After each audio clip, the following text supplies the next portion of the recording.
It's Listen In with KNN, the sports sound of the district. Today, we welcome a rising star in the world of entertainment. A native of West Philadelphia, he began chasing his dream when he moved to New York City in 2012. After he landed his first job in a Macy's commercial with rapper P. Diddy, he continued to make appearances in commercials for other brands, such as Timex. Now, he's landed a role in a holiday film titled The Business of Christmas, set to be released this year. And later this month, he will return for season 2 of the BET comedy drama series, Sistas. It's Lawrence H. Robinson. He joins this live stream broadcast of Listen In with KNN right now with your host, Kelsey Nicole Nelson.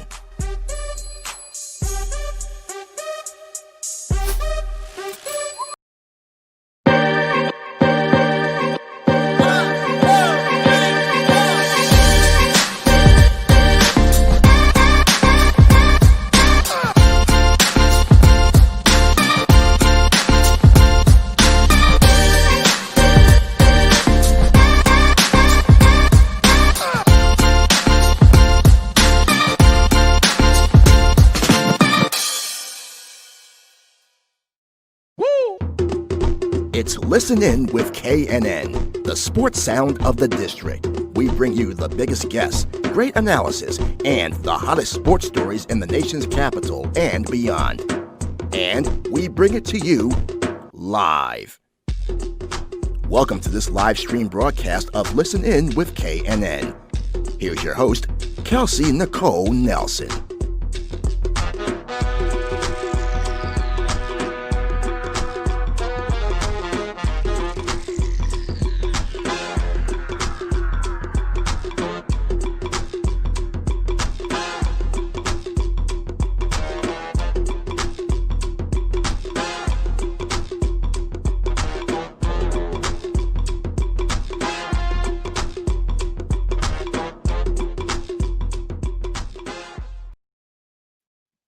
Hello, everyone. Happy Saturday. Welcome to another live stream edition of Listen In with KNN, presented by Fox Sports Radio, 96.9 FM and 1340 AM. I'm, of course, your host, Kelsey Nicole Nelson. Thank you, as always, for joining me. I know you all want to get back to college football, but I have a very special guest for you today that I'm so excited to talk with. It's his first time on this show, and I also want to thank all of you who joined me Thursday for a very special Listen In with KNN with none other than Marcus Liberty. Of course, we relive Final Four and his former playing days in the NBA. And now we're switching over to the entertainment side, as Lawrence H. Robinson has such a illustrious career that he's done with acting and modeling, and he's fabulous. So we're going to get into it. We're going to have fun today. And then, of course, I will get you guys back to college football, even though it really doesn't matter until my Maryland Terrapins are back playing college football on October 24th. All right, so without further ado, please help me welcome on none other than Lawrence H. Robinson. Lawrence, how are you today? Hey, how you doing, Kelsey? How you doing?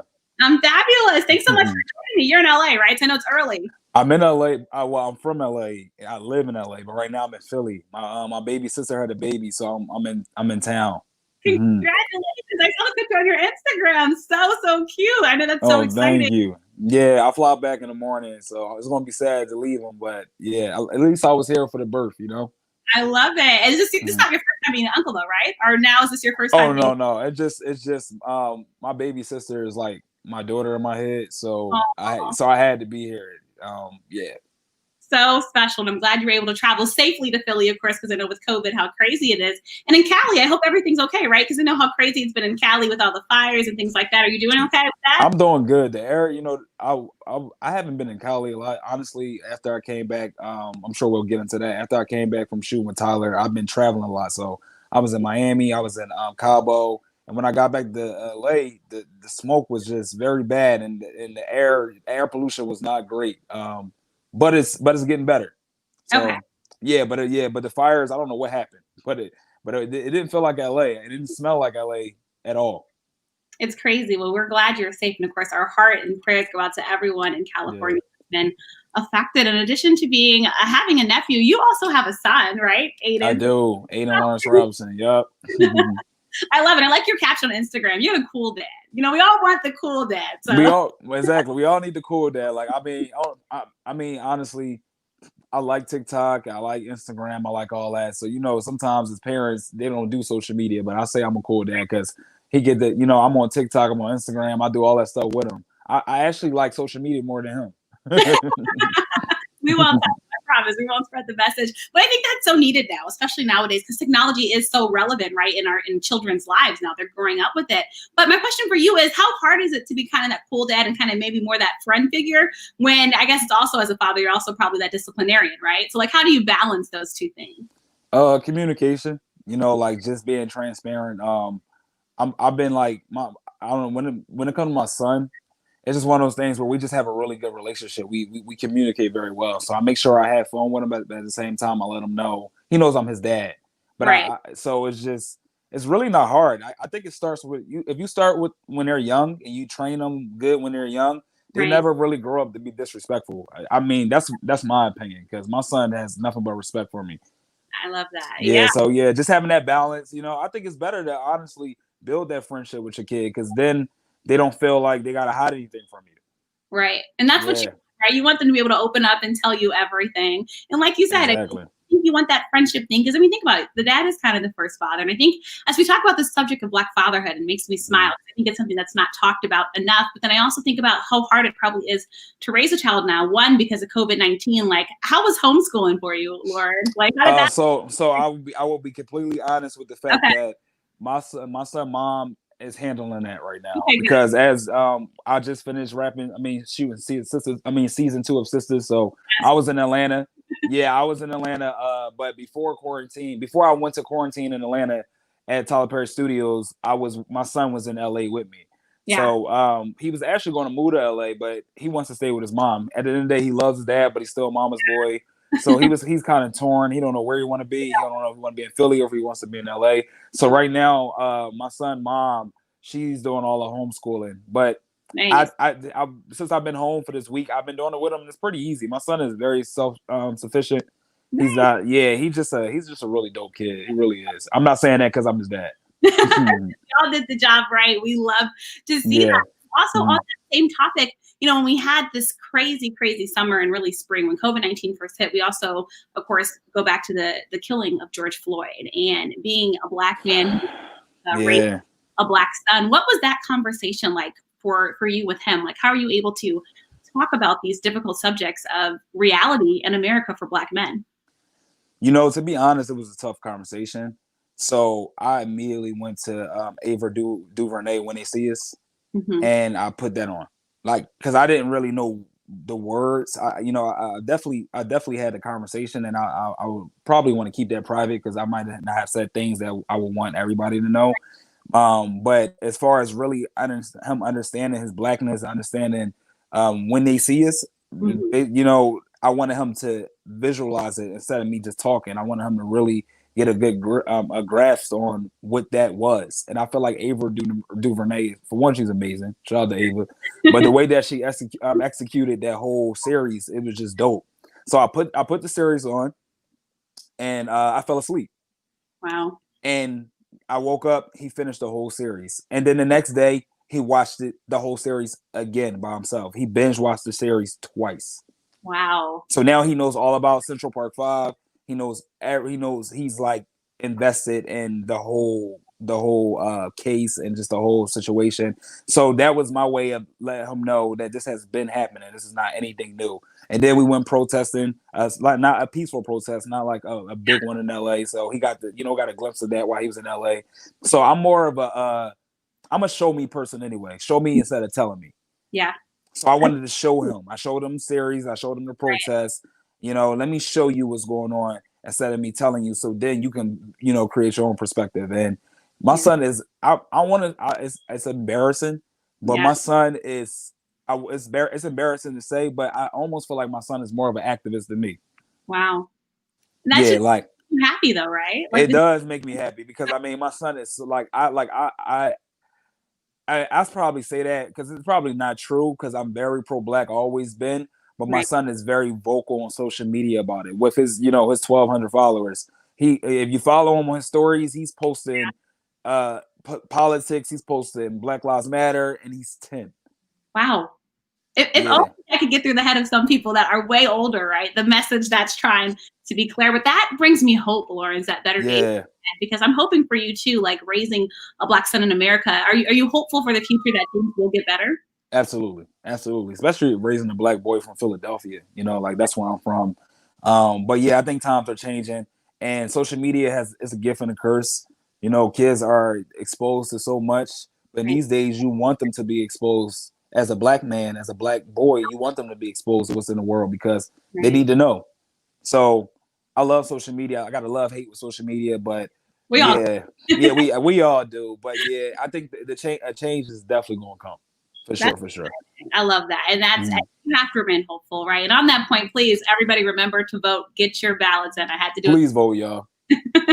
Please vote. Your vote is your voice. Yes, the vote is your voice. And I want to touch on something you talked about earlier. You were quarantined, right, for Tyler Perry as you were shooting this film, which I think was amazing. So we have to talk about that entire experience because we already know Tyler Perry's amazing, but to do what he did so you guys could film and bring us the shows that we love, Lawrence, I think it's amazing and fantastic. So talk about just that whole experience, what it was like for you as an actor to go into this quarantine shell and then, of course, still have to be able to produce the great films and series that we'll get to see.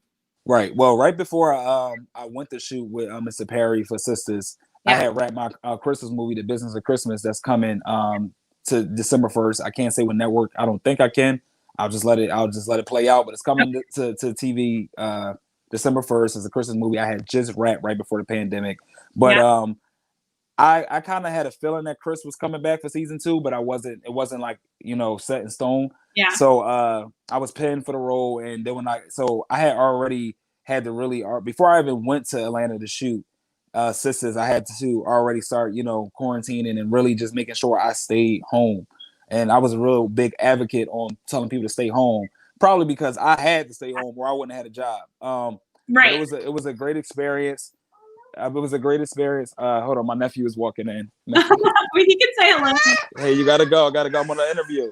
Sorry, y'all. I'm so sorry. You're good. This is what happens when you're home. It was a great experience, and I just but at the same time, it was a lot of pressure. Like we had to make sure that we stayed at home before we even got to Atlanta. Then when we got to Atlanta, we went. In total, I tested 9 times for COVID-19. Okay. Wow. Yeah, 9 times for COVID-19. So, and Mr. Perry was so gracious, but at the same time, he was serious. Like we was the first people to go back in the industry. So we had to really, really make sure that we, this is what I'm so sorry. This is what happened when we get back in Philadelphia. I'm back home. Normally when I'm in LA, it's just me. It would never be this. But, But it was a very serious matter, and we wanted to make sure that we took it seriously because not only is we were the first show to go back, but we represent Mr. Perry as a cast, so we wanted to make sure that even when we were shooting, we practiced social distance. Like even when we were running lines with our castmates, we all had our mask on. We took it very serious, but at the same time, we had a lot of fun. It was great. We got through the shoot. So shout out to Mr. Perry. I'm so excited for this new season. It's going to be amazing. And shout out to my whole cast and crew. Yeah. We are all in for it. It makes me excited. And while we're on that fact, I think many of us love Tyler Perry, but most of us aren't cool as you, Lawrence, where we get to just interact with him and be around him. What's he like for those of us that just have never experienced him? He's super cool. It's funny. Yeah. He's what we see. Like he's very he's motivational. But he's very serious. He's like a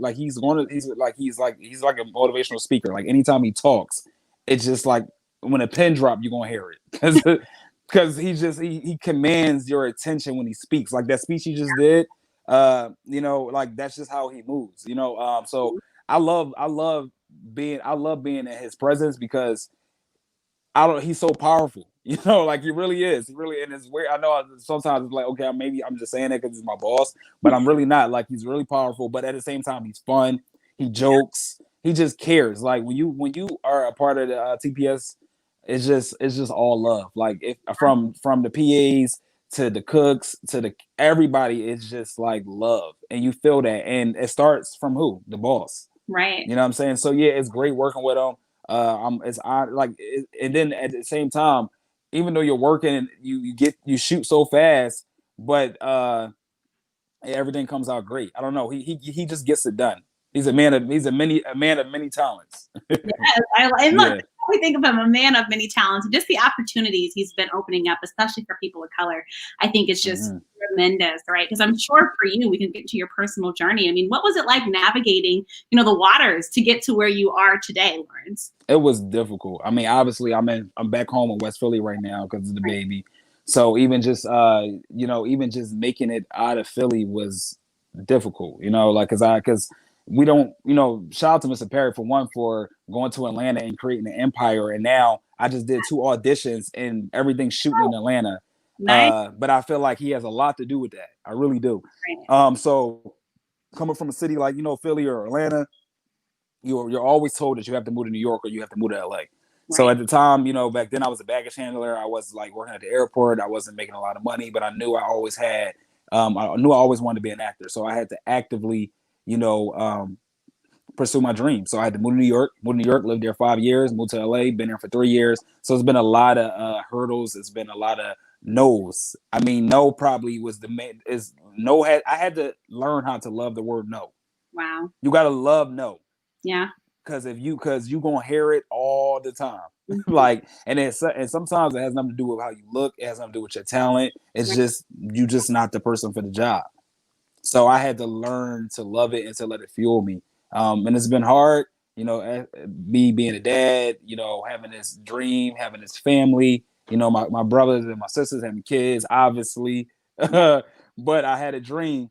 Right. And I had to keep moving forward. So I'm happy, but it's been hard. I'm not gonna lie.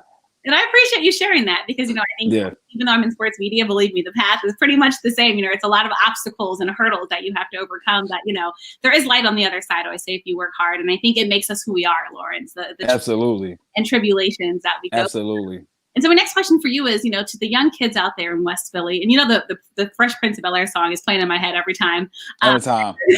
I say that. But what message would you have for them, to just fight and go after their dreams? I would say if you don't be afraid to be different.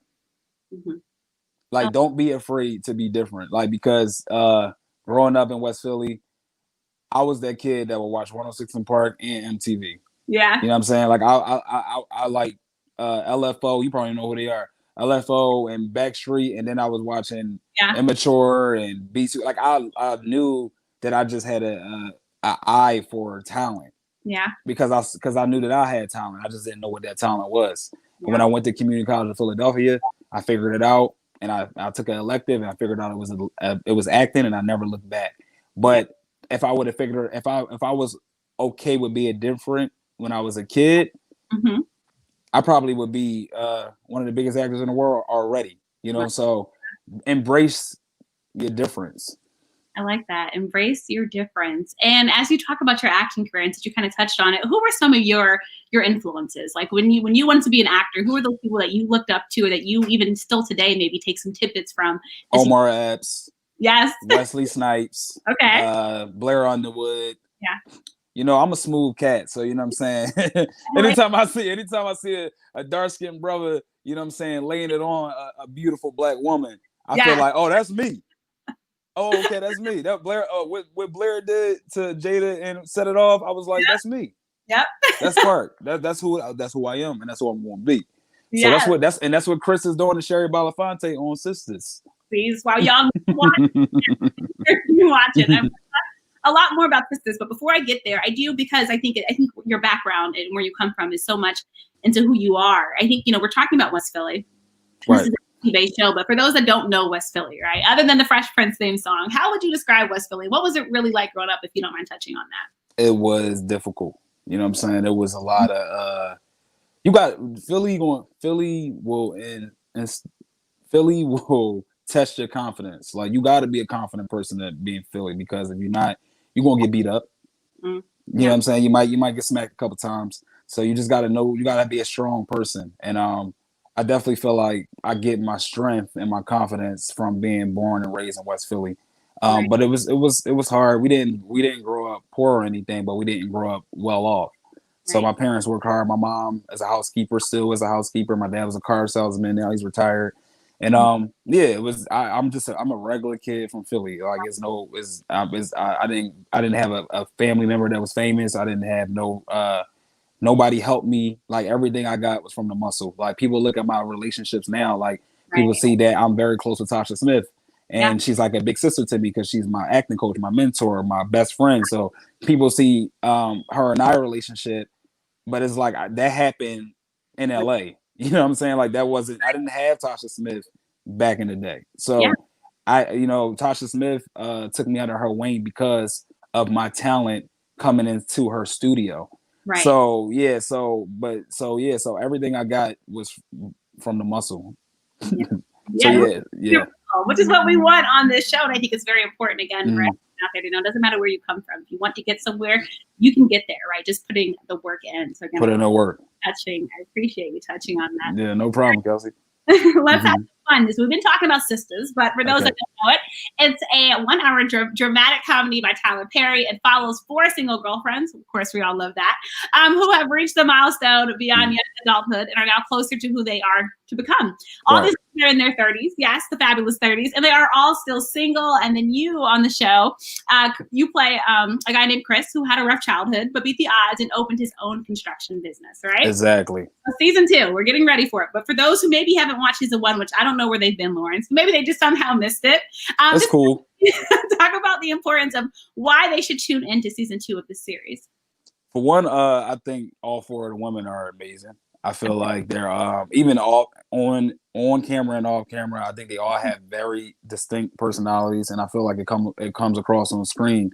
And I just feel like men can learn something because they can see how women think. We all want to know how women think, fellas, you know. And then as far as the women, they can all identify with one of the sisters. I like that. So I think it's a huge hit for our community, you know. And I think Tyler really did a great job, and Mr. Perry did a great job, and I think that everybody should check it out.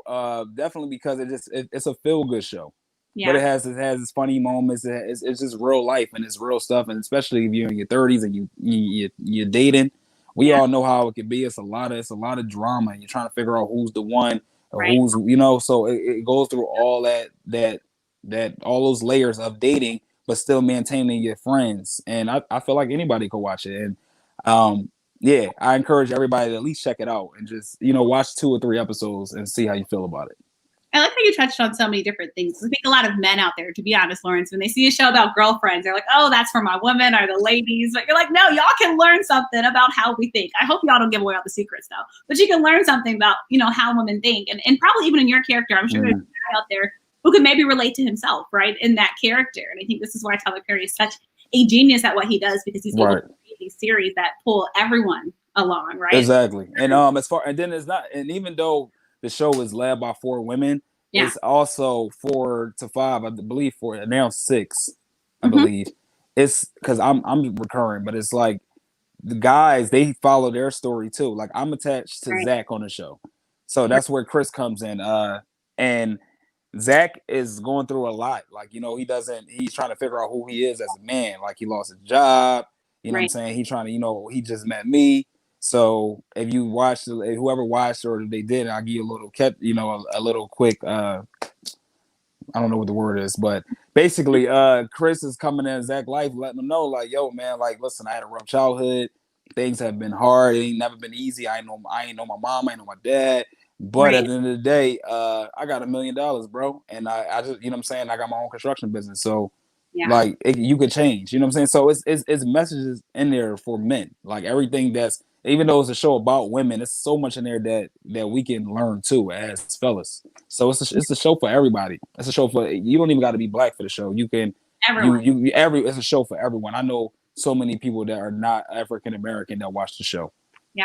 I mean, that's a message. Again, it's for everyone. Something Lawrence has always fascinated me about actors and actors is what you all are able to do, I guess for me, how are you able to separate, sometimes being yourself to turning into this character? Because maybe you're turning into a character sometimes, Lawrence, that you just had no personal experience with, or do you bring a little bit of your personal experience to like every role that you're acting out? What's that experience like for you? As I ain't gonna say too much because I don't want to let people know my process. But you always should bring yourself. You know what I'm saying? Like at the end of the day, like I'm always gonna be me. Right. But then I have to give you my perspective of who this person is, but I'm still me. Mm-hmm. So that's how I feel. I mean, but then, you know, everybody's different. That's my take on acting. I'm always going, you know, I can always, because think about it as a regular person. Like, right. You talk to, I'm sure you talk to your mom different than you might talk to your boyfriend, and then you got your coworkers, but you're still always yourself. But every time you have a different conversation, it's different. Exactly. So that's how acting is. You're always going to be yourself, but you got to figure out who you talking to, what you want from this person. So it's all about trying to, you know, you navigate, you finessing. It's a beauty, it's art. But I'm still going to be me. So that's how I feel about it. You have to keep it real, right? Be true to yourself. But like you gotta keep it real, because now I'm acting, and now you don't believe me. Exactly. See, you know what I mean? Comes to. Yeah. But point, has there ever been? I'm curious. Has there ever been a role that was just super challenging for you, Lawrence? Like it was just hard for you to kind of convert to this Christmas movie that I got coming. It's The Business of Christmas. Is like I said, it's coming December 1st. But Noah Franklin is going through. He has some layers. Like it's emotional. He's selfish. You know what I mean? Like he just got so many different layers, and it wasn't challenging. It just when you're doing a film, this is my first film, so when you're doing a film, you gotta always know what's going on. You know what I'm saying? Where you're trying to go to. Like this, the movie starts here, but where am I trying to get to by the end of the film? So it's a lot of layers. So it was challenging, just trying to create the colors of the character. You know, like just so I can tell a story, you know, in a nice way. So that was challenging because it's the biggest project I've ever worked on. Yeah, and it's not going to be the last big project you work on. Because I see a bright future for you, Lawrence. Nah, I got some stuff coming right now. I just can't talk about it yet. Nice. Well, we wish you could have dropped it, but I don't want you to get in trouble. So no, not yet. But touching on the business of Christmas, and wow, I can't believe it. It is October, right? So we're getting towards Christmas. And I'm excited. I'm one of those people that like love holiday Christmas films and flicks, which are those out there. I know there's so many. How would you say this one kind of separates from the rest of the pack? Well, this one is, for one, the cast is awesome. I have Daphne Reid, who's Guenveur from Fresh Prince. She's playing my mama. Then I have Roger Guenveur Smith. He's my dad. Everybody, he's been doing stuff since Spike Lee days. He's great. Then I have Jennifer Freeman, who is Clara from My Wife and Kids. Like, you know, I have like such a good cast, but it has so the cast is awesome. It has the feel good, the Christmas spirit, but at the same time, it's some drama going on because we're losing our toy store. We're losing the store. So it's some serious moments, and I feel like a lot of times when you see Christmas movies, everything just always feels good, but that's not how it is in the African American community. Like we have hardship, like you know what I'm saying. There's always been hardship because we all, you know, like that's why everything is happening right now, because it's almost like people don't want us to be here, and it's insane. You know, it's almost like we gotta work 10 times harder.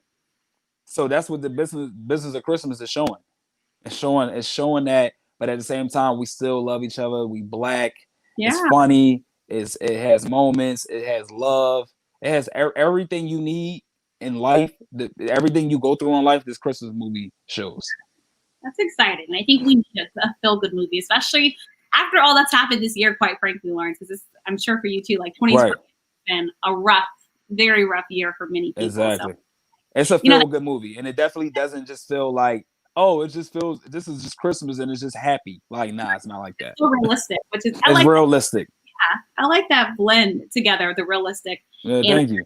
Holiday joy. So you were excited for that. So you guys, he told you the date, December 1st. Make sure you check it out. It'll be so exciting. Before I let you go, I do want to touch back on your hometown, since you are on a sports show after all. So I'm assuming you are an Eagles fan. Is that right? I am. Yeah, I feel like you don't like the Eagles the way you was looking. I don't dislike the Eagles, but I do work for the Washington football team, so I'm pretty excited, of course, about that win that we got over the Philadelphia Eagles, Lawrence. It's all good. It's all good. The Eagles gonna always make a way back. I like that. So you still believe in Carson Wentz, though, Lawrence? I do. That's good. That's good.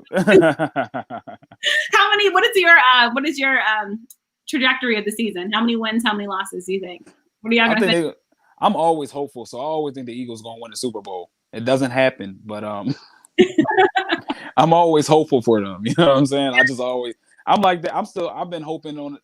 I'm hopeful for the Sixers, and they never win, but I'm hopeful. We're hopeful for the 76ers. Maybe, I don't know, maybe them before the Eagles. Who knows? We still looking for Allen Iverson in Philly, man. I back, right? We want to get that. He's our hero. Yeah, I like that a lot. Well, Lawrence, it's been, again, a true pleasure. I think you've done so many amazing things. I know you didn't even touch on like how you started writing commercials, right? Before you kind of got into the acting. Yeah, I was a commercial guy. I did commercials with Diddy. Like, what's that like? It was good. My first commercial was with Diddy for Macy's, so that was like huge for me. And then after that, I did Outback Steakhouse. Then after that, I did Macy's and Timex. I was like the face of Timex for Macy's. Yeah. I've done Pepsi. I've done Coors Light. I was just commercial guy. I was just in every commercial. I was always the token black guy in the back smiling like, "Here's your beer." You know what I mean? I had a really bad experience before though. I don't want to take it negative, but one time I was working on a Coors Light commercial. Yeah. And I got casted. I was the only black guy, and I was the grill master. So I'm like, okay, cool. I'm the grill master. But when I got to set, I actually had to cook on the grill. And I had to cook on the grill, and I didn't know how to cook on the grill. They just assumed, I guess, because I was a black man. And it was a bad day, and I got yelled at for pretty much 9 hours that day. Oh my God. By the director. And at the end, the director apologized to me, and I just was like, man, I'm sorry. I just don't know how to cook on the grill. So yeah, it was not my fault. So I definitely had a strong commercial career. Yes. And then now you being on Law and Order, right? SVU. Yep. That was like all in the beginning stages, like Law and Order. Like that was like, I did like some extra work, and then I ended up getting like boosted up to a little, co-star. So I had moments. Yeah. Had a lot of moments. And then I did a movie called Brotherly Love. Booked the film, Kim Harden was the casting director, got cut out the movie. That was a disappointment. Mm-hmm. So I worked hard to get to Sistas. Definitely worked hard to get there. It's been a journey. Yes, again, we are so excited to follow your journey, and we're excited that you spent some time with us this Saturday morning, of course. So again, of course, no problem. Thank you for having me. My pleasure. Best wishes to you. Please don't be a stranger to the show, and thank you again so much for joining me. I won't. I love the show. It's awesome. Thank you. We love to hear that. Make sure my boss heard that too. All right. So even the whole presentation, like when y'all was waiting for me to come in, I was like, oh wow, this is nice. Look, we cater to our guests on this show. Y'all do. I felt like I was really in a waiting area, even though I'm in a house in Philly. I felt like I was like waiting to like walk out. That's so good, because most people, as you know, don't know the behind the scenes of stuff that happens, but when you put time into it. It's amazing when people care. So I appreciate that. No, literally, I was at one time I went to Wendy Williams' show with Tasha when she was promoting her Aunt Sister episode. And it was the whole presentation before she came out. That's how I felt. I was like, oh, okay, I'm about to walk out.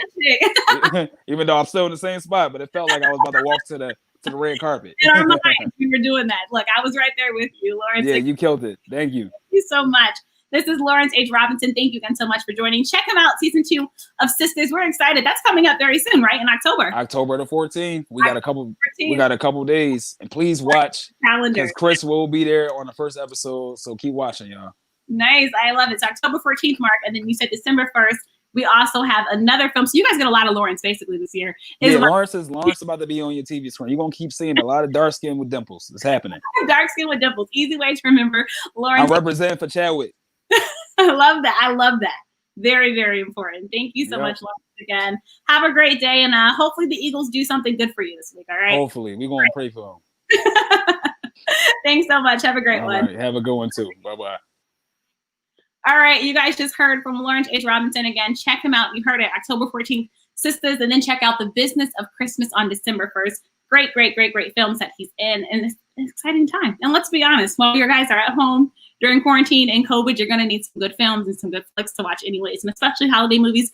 I think it can all get us in the beautiful holiday spirit. So thank you all so much again. And if I can do a quick plug, thank you all so much for just supporting me overall in this entire show. We're excited to continue to bring you all exciting live stream editions every Thursday and every Saturday, because Thursdays at 6 p.m., Saturdays at 2 p.m., we have an amazing array of guests lined up for the rest of this month and November and December, as well as, of course, the podcast version, which drops at noon every Wednesday. And a special thank you to Johns Hopkins University for connecting me with Dr. Alof as we talked about Prostate Cancer Awareness Month, which, of course, just passed in September. So please check out that interview. And Dr. Alof, thank you so much for joining me, as well as my latest guest on my audio version, who was none other than the DC Sportscaster of the Year, Dave Johnson. So lots of great stuff. And also, if you guys follow me on Washington Football Team, we just dropped two brand new shows, The Life and The Fit. So special thank you to Jimmy Moreland and Antonio Gibson for joining me as well.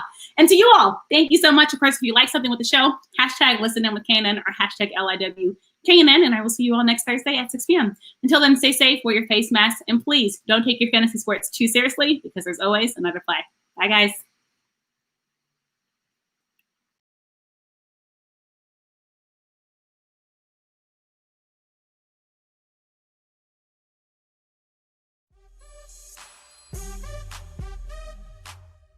Follow Kelsey on social media at The Real K Nelson. Catch episodes of Listen In with KNN on YouTube, on air at AM 1340 and 96.9 FM Fox Sports Radio, on Facebook and Twitter, and online at KelseyNicoleNelson.com. Thank you for watching this live stream broadcast of Listen In with KNN.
You used to hear me on your airwaves or hear me on my hit podcast, but now I'm taking you to the screen.